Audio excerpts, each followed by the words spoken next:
Hi, it's Tracy from Two Rocks Tarot, and today I'm going to be doing a spirit message, and I'm going to be doing it in a little bit of a different way. I'll be using a Celtic cross. As you can see, I've still pulled a card from the Oracle of Visions by Ciro Marchetti. I came up with this idea after reading a book by Raymond Buckland about solitary seance. So this is a book that talks about contacting spirits in a solitary way, as opposed to a seance where where you all sit around in a circle and hold hands and concentrate a candle or something like that. I've never actually been to a seance. I remember my brother, when I was a kid, telling me that he'd been to one and how things used to fly off the table and freak him out, and I think that sort of put me off. There's 10 years between my brother and I, so yeah. So anyway, I was reading this book, and there was a section in it about using the tarot, and of course, I've been using the tarot for a while, as most of us have when it comes to contacting spirit. And I thought I would try it, but what I've done is I've twerked the Celtic cross meanings to better suit, I think, what the spirit's trying to get across in a message. So this is the fourth time I've actually done this video. I've tried it numerous ways. I had it, I tried it filming it live, having my camera on my iPhone above it, but for some reason the bulldog clip that holds it, it keeps on slipping, and I noticed that it kept on tipping and angling, so I got rid of that one. Then I did a screen recording, and I had myself in a little box, and it was right over a card, so I got rid of that one. So I'm trying it this way, so I think I'm just going to do a picture in picture. I think it's the best way to be able to describe what I'm doing. So as you can see, what I've done is I've chosen the Oracle of Visions card to represent the actual spirit themselves. So of course, when I do a Celtic cross, I never choose a significator, but of course you're going to have to if you want to, get a spirit, aren't you? So the one, as you can see, that's come across is of a picture of what looks like to be a angel who is all bound up in red ribbon. There's a sword there underneath the table, and there's a couple of birds of prey in the background standing on poles. So what this tells me is I've got a strong feeling that this person was involved in the law in some way. It was definitely a female, and she was involved in the law, whether that be as a lawyer, a policewoman, or a judge, or something like that. But that's what I feel like. But what really calls my attention to this particular card is all the red ribbon, and I feel like that she tried to help. She wanted to help her people more than she actually could, because she was bound up in the red tape. So there was things that she wanted to do that she couldn't do because it was just, it was all caught up in the red tape. I'm also very attracted to the wings on her shoes, because I was actually doing something today that I've been promising myself to do, and I just haven't done it, and that was actually just sitting there and meditating in front of my altar and holding one of my crystals. And this particular day I chose a ocean jasper spear, which is a huge, it's about like that. And I was holding that, and then after I finished, I did some scrying, and I actually saw a shoe with wings on it, and then I pulled this card. So I feel like that she was walking her spiritual truth, but she found it hard to meld it together with the law. There was too much red tape for her to be able to do it 100% fully. So that's what I'm feeling with this particular card. Also, the birds of prey, they look like a hawk, so I feel like that she had a really sharp eye when it came to picking apart people's stories, particularly if they were lying. I felt like she had a real knack for that, for getting to the truth of the matter as well. So that's that particular one there, and I'm just blowing them up on the left-hand side of my computer here so I can actually see that, because, as I've said, I've been trying and trying and trying. And of course I opened up the wrong one, so I'll just open up the other one underneath. So the two crossing cards, as you can see, we have got the Four of Thorns, which is the Four of Swords in the Isabel Snail Tarot, and the Eight of Pentacles. So the first one is actually the impressions that the spirit created. So that's what I've chosen. Instead of having what's crossing you and all that, I've changed it. So the first one is the impression the spirit created. And the Four of Swords, I absolutely adore this deck. And as you can see, she's got some dribble coming out of the snail. She's half asleep, and one of the swords has fallen over. And I feel like the impression that she created was one where she came across as being very half-asked about her work, about her appearance. She created this impression much like Columbo did on The Night Stalker. I don't know if anybody remembers that series, which was the X-Files was based on, because I watched this as kids growing up, as I did with my father. We used to love watching that show together. And he was very sloppily dressed and came across as someone who wasn't quite right in the head. Someone that, really wasn't an intelligent man, but he was as sharp as a tack. And this is exactly what I feel like she presented herself to, that she wasn't, all there, that she was... wasn't very attentive and things like that. It was all a ruse. So while she may have looked like she was half asleep, she took everything in. She was a very, very intelligent woman, and she filed things away. So even though she may look like she was sleeping in the courtroom or, dozing away in her office chair, whatever it may be, she wasn't. She knew exactly what was going on. But this is something that she created to catch people unawares, because if you...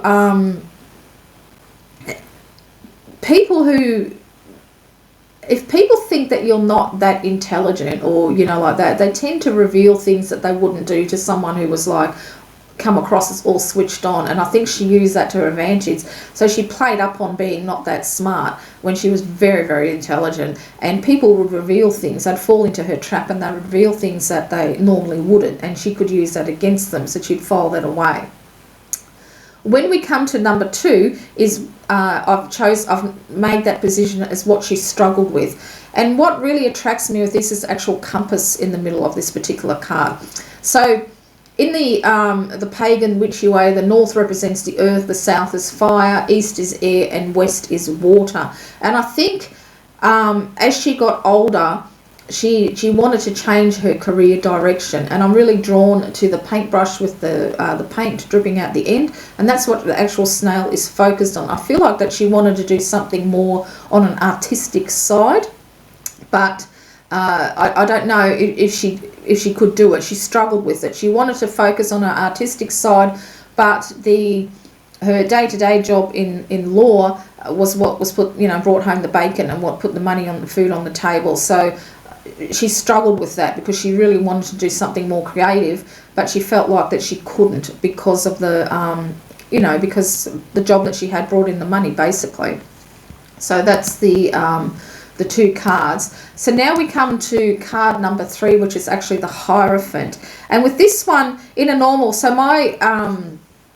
with my Celtic cross, number 3 usually is why you ask the question in the first place. And funny enough, changing that actual one instead of like what's below them into why they ask the question is quite powerful. It really brings up all sorts of things.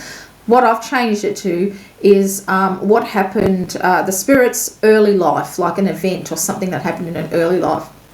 What really draws my attention in this card is the actual open book with the rosaries and the cross on it. And in this particular card, even though the snail is basically sitting in front of the book, the eyes are a little bit focused backwards towards the Statue of Liberty at the back. So what this tells me, what I feel like an event that happened in her early life, is that she had a highly spiritual event that affected her greatly. There is even, as you can see, there's even a pole in the, a fence post with lots of different directions on it as well, which harks back to the compass one, where I felt that she had trouble, struggled with choosing a more creative artistic venture. So I feel like she had a very spiritual event, but for some reason she felt like she couldn't pursue it. She had to stick with the law, as the Statue of Liberty, is. I think it affected her greatly, but she wasn't sure about it, okay? So she wasn't sure exactly what to make of it, so she stuck with what she knew, and that was in the law. So, even though it was a direction that she could have chosen, I think there was a few different directions in law, so I don't know what she chose. If, policewoman, judge, lawyer, solicitor, I'm not too sure the law and solicitor are the same things, I'm not too sure. Whatever it was anyway, she stuck with what she knew, even though this had a profound effect on her, because as you can see, the book and the rosary is what this card focuses on the most. The rest is in the background. So, and then we even got the 2 birds there as well. So she really struggled with this. She really, really did. So that was what I feel happened in the early life. Card number 4, which is the 10 of Pentacles, is what I've is of course is the past. So this is what's happened in the spirit's past, an event that happened in the past. And because there are 10 Pentacles there, we know that this can often reflect a family business. So I feel that this law was in her family. It was a family business. I think that this being involved in the law went back quite a few generations in her family. And as you can see, the snail's really happy in this particular card. So I feel she was very happy to follow in the footsteps of her parents, her grandparents, great-grandparents, you know, etc., etc. She was really quite happy with that. And I think as the event in the past, it was that was expected of her. So she was not... you know, that was just expected of her, and that's what she wanted to do. She was quite happy to do that. She didn't really feel that this was going to be a problem. She was really looking forward to working in the law. So that, I think, as the event in the past, was really the family's expectations that she would follow in the footsteps of the family tradition. Now we come up to card 5, and when in the traditional Celtic cross, I changed that one into being the client's strengths. So excuse me. So in this one, it's going to be the spirit's strength in life. And as you can see, we got the Hermit card. So what this tells me is that her strength was being able to go within and sort out things inside. So she physically withdrew from the world. She stayed at home. You know, she didn't pay any attention to the internet or anything like that, because I feel this was quite a recent life. So she didn't pay any attention to that. She literally sat on the couch, blanket over her head, or a favourite chair that she may have had, and she concentrated on what her intuition was telling her. And then she would take the steps, because as you can see, we've got steps going down. So she went quite deep within herself, and then she would take the steps to achieve what it is that she wanted to. So the wand there with the fire on it, I feel is her spirit. It burnt very, very brightly. And she trusted it because the eyes are actually looking at that particular flame. So she trusted her intuition explicitly. She never doubted herself, and that was one of her biggest strengths, is that she never doubted herself. So even if somebody tried to bring her down, and even if it may have had been an effect of her, she'd withdraw into herself, and she would sort it all out, and she would come out as a better person of it. So that was her great strength, being able to withdraw into herself and sort out what she needed to do. So I think I might have a drink, actually.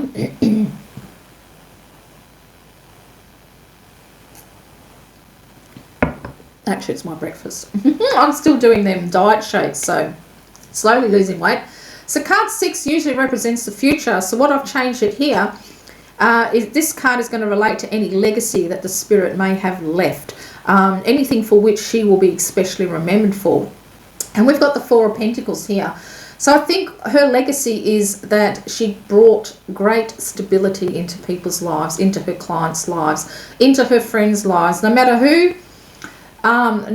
who she touched, in some way she managed to bring stability into their lives. As you can see, we've got a top pentacle that looks to be raining pink drops down onto the snail. She looks really, really happy. The snail's got a big cheesy grin, and she's in the center of 3 Pentacles. So that shows the creative process that she used to take to make people feel stable. So not only through her work in the law did she bring stability. So if somebody was say in danger of losing their house because they've broken up with their marriage, she made sure that they had somewhere secure to live, or indeed saved a family home.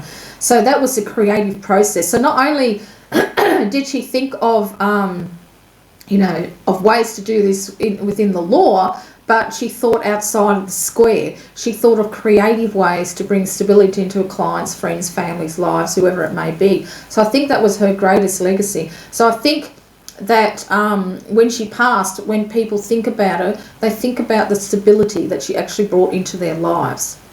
So now we go to card 7, and usually with this particular position, it's I can't remember what the traditional one is, but 7 is what you're afraid of. That's how I use it when I do my normal Celtic cross. I've changed it into the spirit herself, her thoughts, her actions, and her appearance. And it's interesting that we got the 5 of Pentacles. So here we've got a snail It's looking down at the 5 pentacles floating in the water.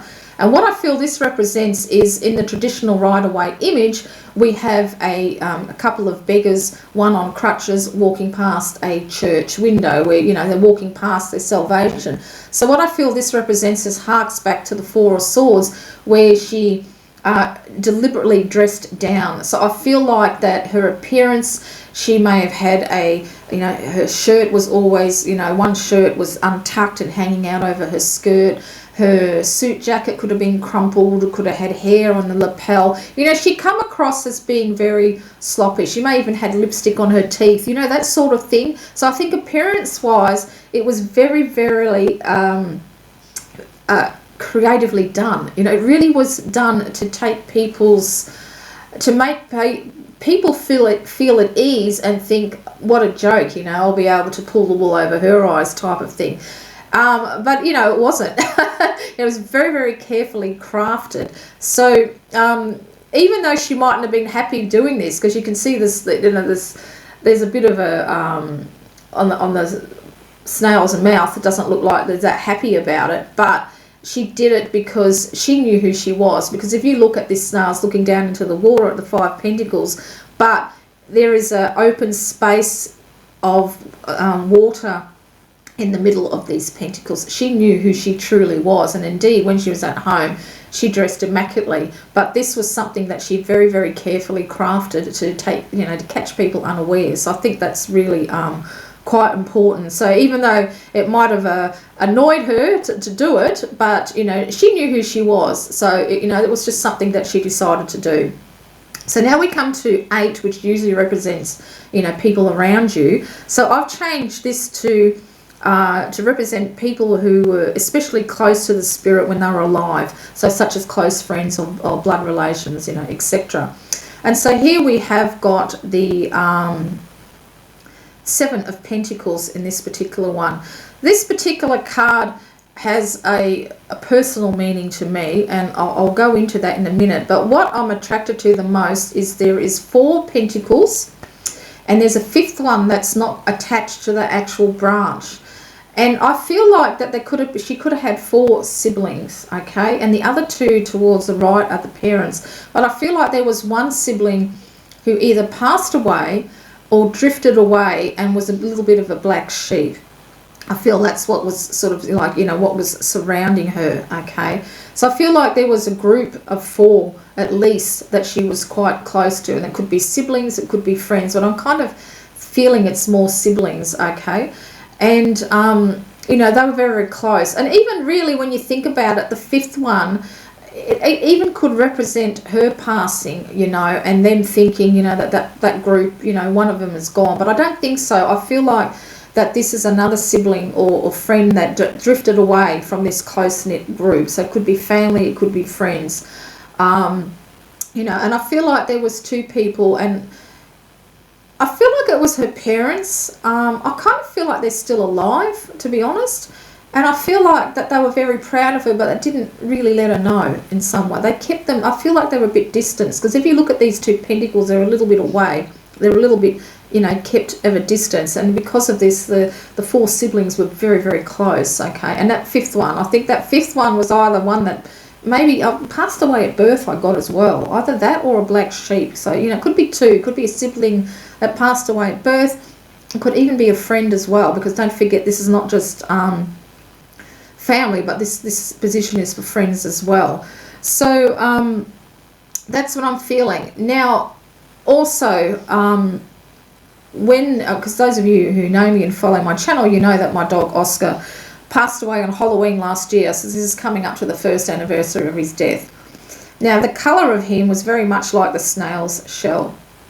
Now, when he, a few days later after he passed away, I decided to, you know, I wanted to ask if he was okay. And this is the card that I pulled.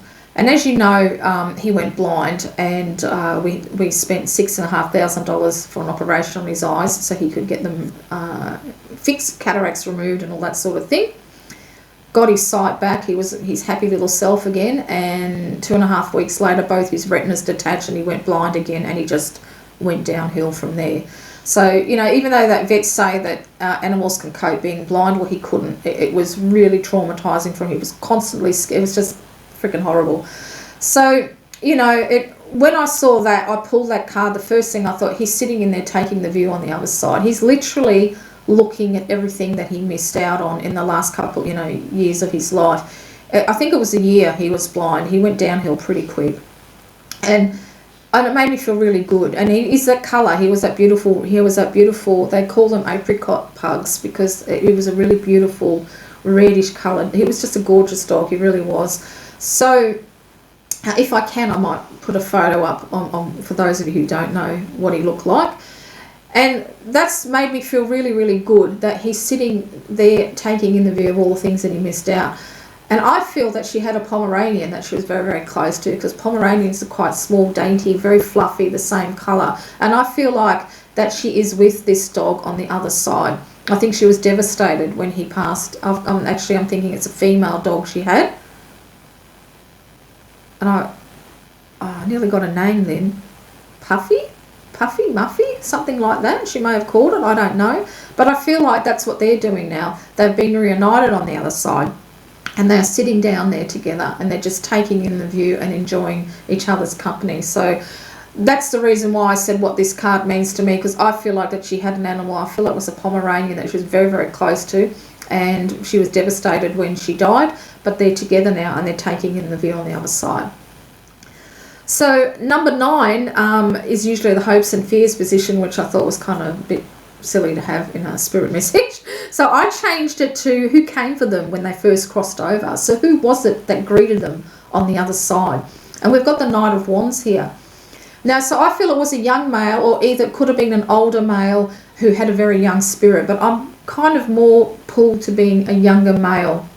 Now, as you can see in this image, the snail is struggling to get up this actual wand. So I feel like in life, this male was disabled in some way and he needed a walking frame or a some type of crutch or cane to be able to walk. I feel like he tipped over to the right side and his left half of his body was paralyzed. So he could have had a stroke or something like that. But to move that side, he had to kind of throw his body around. So he had problems with his right side because it depended so much, and he got aches and pains in his back, and it was a real struggle for him to move in life. But if you notice, the flame on the end of this wand is really long and bright, and I feel like that despite all of his physical mobility problems, his spirit just shone out to those who met him. He was a wonderful, wonderful, bright spirit, and he did not let his disabilities get him down. But I feel like that in the end they caught up with him, and this is what he passed from. And I feel like it was this particular male. I got Roger come into my mind. I don't know if that's the right name, but Roger, something at least with the letter R. No, Roger just keeps, all right, Roger, that's what I'm hearing. He's the one that came for her, and at first she didn't recognise him because he was all whole, you know. But when we're in spirit form, any disability that we had in life, of course, goes, because, you know, our spirit is different. So I think when he first came from her, she didn't recognise him because he was all whole. And then, of course, it was only for a few seconds, and then straight away she knew who it was. So I feel like it was him that came for her when she first crossed over and brought her over into the light. And I think it was a very joyous reunion. It truly, truly was. But yeah, she just, because in life she did not look at him as a disabled person, she just saw him for who he was. So when he came to her all whole, she first, you know, it was like within a second. At first she thought, oh, and then she thought, oh, like straight away she knew exactly then who it was. But she was surprised because he was all whole, you know. She was just, she never judged people for what they looked like and that. She just purely saw the light that the people were, what they had inside them, their spirit, you know. So number 10, instead of as an outcome, I just made that as a final message. And we've got the King of Wands here. Now, in this particular deck, all of the kings are empty thrones. The queens, you do see the queens in this deck, but in the kings, there's nobody there. And what I feel this represents is that some family member or friend has got a favourite chair of hers that they like to sit in, that they inherited it, or they just actually went to the house and took it because that's how much they want it. It was somewhere that she always sat in, and that was her favourite chair. And I think the wand next to it actually represent that she could have had a lamp right on the right hand side of this chair as well, and you may have even taken that as well. And what I feel like is that when you sit in this chair, of course you're always thinking about her, wishing that she was there, wishing that she was sitting in the chair. But what you don't realise, that small snail that's sitting on the back of the chair is actually her. So every time you sit in that chair, she's standing behind you and she's sending you love. And sometimes you may feel like that there is a presence behind you and you think it's your mind playing tricks. Well, it's not.